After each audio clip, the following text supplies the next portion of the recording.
ఈ గుడికి ఉన్నటువంటి చరిత్ర 1-2 ఏళ్ళు కాదు, కొన్ని వందల సంవత్సరాలు.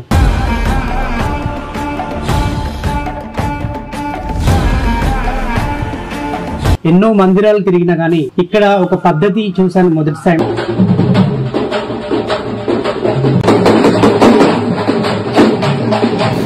గుడిని కూల్చేయాలి, గుడిని నాశనం చేయాలి అన్న ఒక దరిద్రపు ఆలోచనతోటి ఎదురుపడే దుష్టశక్తులు చాలా ఉన్నాయి. ఈ యొక్క మాట వింటనే చాలు వాళ్ళకు రోమాల నుంచి అంత కోపం అనేది మాత్రం వాళ్ళకి వచ్చేస్తుంది. అక్కడ పెట్టడానికి పనికి రానప్పుడు మాత్రం అది ఎందుకు ఇప్పుడు ఆయన వెంటనే ఏమన్నాడంటే నేను గుడి కూలగొడతానన్నాడు. గుడి కూలగొట్టడానికి మీరెవరు? గుడి కూలగొడితే మేమైతే ఊరుకునేది లేదు, ఈ రూమే కూలగొట్టేస్తామని మేము చెప్తున్నామండి వాళ్ళకి.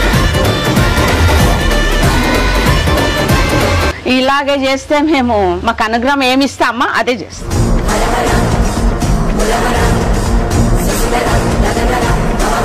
రూమ్ కావాలా అని కూడా మాకేం లేదు, ఎందుకు అలా చెప్పాలా కూరగొడతా అట్లా అనేసి ఇంత పట్టుపడుతున్నాం.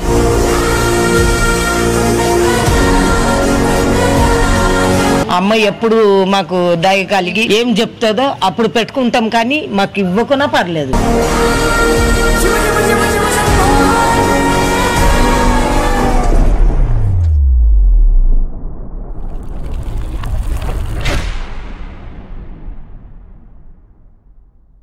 నమస్తే, welcome to our channel.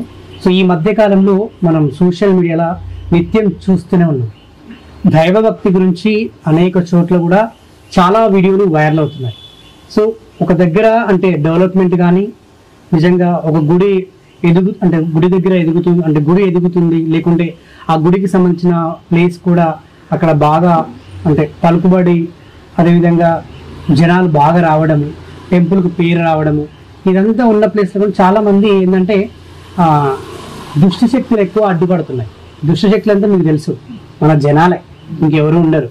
So చాలా మంది నెగిటివిటీ తోటి అంటే ఆ గుడి డెవలప్ కావద్దు, గుడిని కూల్చేయాలి, గుడిని నాశనం చేయాలి అన్న ఒక దరిద్రపు ఆలోచనతోటి ఎదురుపడే దుష్టశక్తులు చాలా ఉన్నాయి.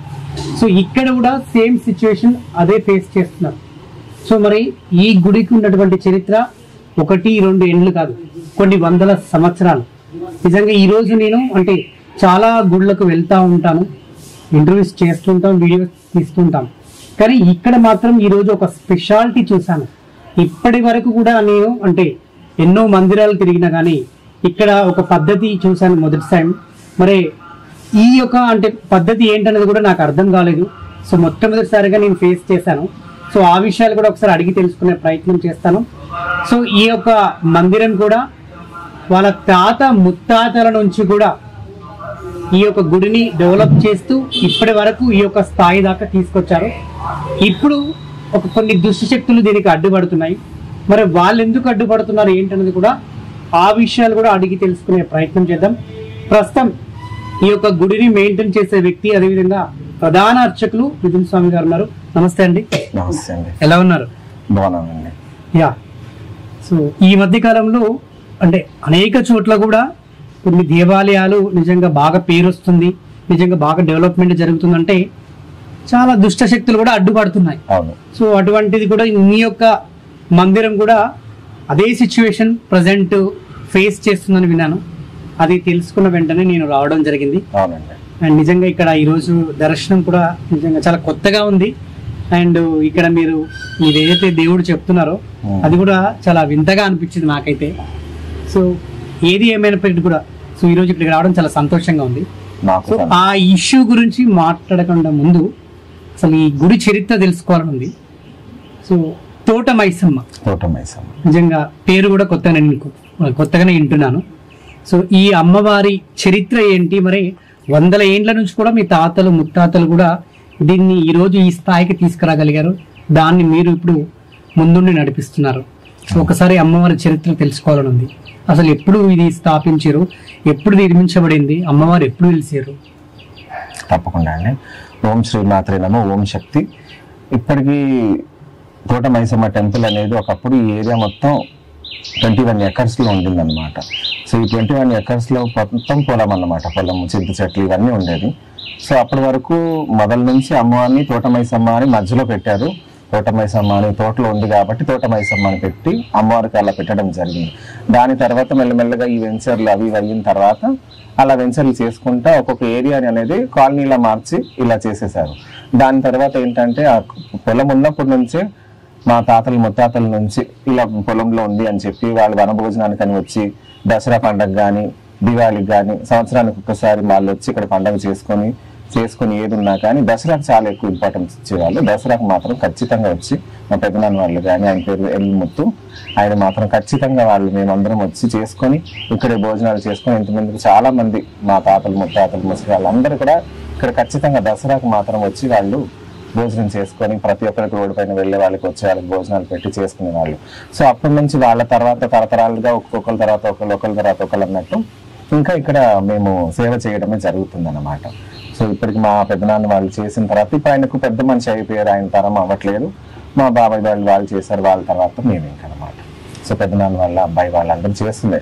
సో దానికన్నా ముందు కూడా ఇంకా వేరే వాళ్ళు మా వాళ్ళు చేసేవాళ్ళు సేవలు, ఇంకా వాళ్ళు కూడా ఇంకా కాలం అయిపోయారు కాబట్టి ఇప్పుడు వాళ్ళ తర్వాత నేను అనమాట. జనరల్గా ఏదైనా గుడికి వెళ్తే అంటే అరే పంతుల్ని చూడగానే లేదంటే అందులో పూజారిని అర్చకుల్ని చూడగానే ఆ కడియాలు వేసుకోవడం, దండలు వేసుకోవడం, జనరల్ గా ఇటువంటి చూస్తాను ఆనవాయితీగా చాలా మందికి వస్తూ ఉంటది. సో ఇక్కడ మాత్రం మీరు చాలా సింపుల్ గా ఒక పంచతోటే అంటే నాకు మోడర్న్ గా కనిపించారు. మోడర్న్ అలా ఏం లేదండి. ఇప్పుడు ఏదున్నా కానీ అమ్మవారు అనంటే మాత్రం ఎక్కడున్నా ఈ మట్టిలో అయినా ఇలా ధూళిలో పెట్టుకుంటే చాలు, అమ్మవారి బలం ఆమె శక్తి అనేది మనలో ఉంటుంది. సో ఎవరి భావన వాళ్ళది. సో నేను అనుకుని మాత్రం అంతే, ఈ మట్టిని తీసుకొని కూడా నేను బదులుకొని పెట్టుకుంటే చాలు, అమ్మవారు నాలో ఉంటుంది.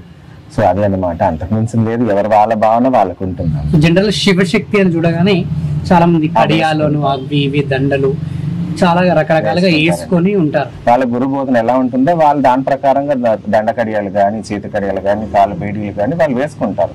సో నేను గురుబోధన తీసుకున్నప్పుడే నేను ఎక్కడన్నా ఆఫీస్ కానీ ఎక్కడన్నా ఏదన్నా బయట పనులకి వెళ్ళినప్పుడు బయట ఎవరన్నా తగులుతారు, ఏదన్నా ముట్టుడు కానీ మహిళలు కానీ ఏదన్నా ఉంటే మళ్ళీ నాకు ఇబ్బంది అవుతుందని వాళ్ళతో వాళ్ళకి ఎలా చెప్పాలో వాళ్ళతో చెప్పి నేను తీసుకున్నాను.